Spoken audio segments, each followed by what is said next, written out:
ഞാൻ നിങ്ങൾക്ക് തരുന്നു എന്ന പ്രമേയത്തിലായിരുന്നു 62ാമത് അന്താരാഷ്ട്ര മിലിറ്ററി തീർത്ഥാടനത്തിന് ലൂർദ് വേദിയായത്.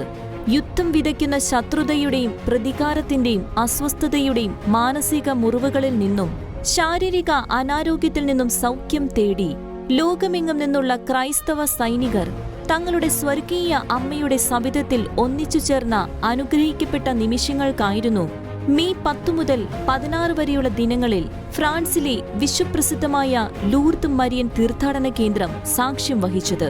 കത്തോലിക്ക സന്നദ്ധ സംഘടനയായ നൈറ്റ്സ് ഓഫ് കൊളംബസ് സംഘടിപ്പിക്കുകയും ആർച്ച് ബിഷപ്പ് തിമോത്തി ബ്രോഗ്ലിയോ നേതൃത്വം നൽകുകയും ചെയ്ത തീർത്ഥാടനത്തിൽ 42 രാജ്യങ്ങളിൽ നിന്നായി 10,000-ത്തിലധികം സൈനികരാണ് പങ്കുചേർന്നത്.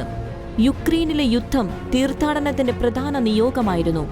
2ാം ലോക മഹായുദ്ധകാലത്ത് പരിശുദ്ധ മറിയത്തിന്റെ പ്രത്യക്ഷീകരണ സ്ഥലത്ത് ഫ്രഞ്ച് സൈന്യം ഒരുമിച്ച് പ്രാർത്ഥിക്കാനെത്തുകയും ശേഷം 1944-ൽ US, British, Belgian, French, Russian military പ്രതിനിധികൾ സംയുക്തമായി അവർ ലേഡി ഓഫ് റോസറി ബസിലിക്കയിൽ ദിവ്യബലിയിൽ പങ്കുചേർന്ന് പ്രാർത്ഥിക്കുകയും ചെയ്തിരുന്നു.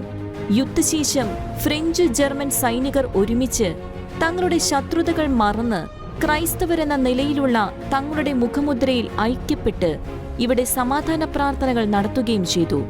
ലൂർദ് പ്രത്യക്ഷീകരണങ്ങൾക്ക് 100 വർഷങ്ങൾക്കു ശേഷം 1958-ലാണ് ലൂർദിൽ പ്രതിവർഷം നടത്തപ്പെടുന്ന അന്താരാഷ്ട്ര മിലിറ്ററി തീർത്ഥാടനത്തിന് ആരംഭമായത്.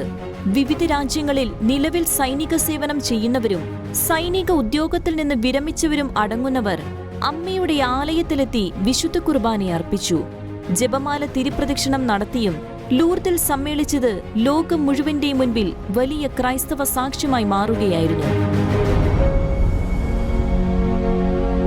International desk, ഷെക്കന news.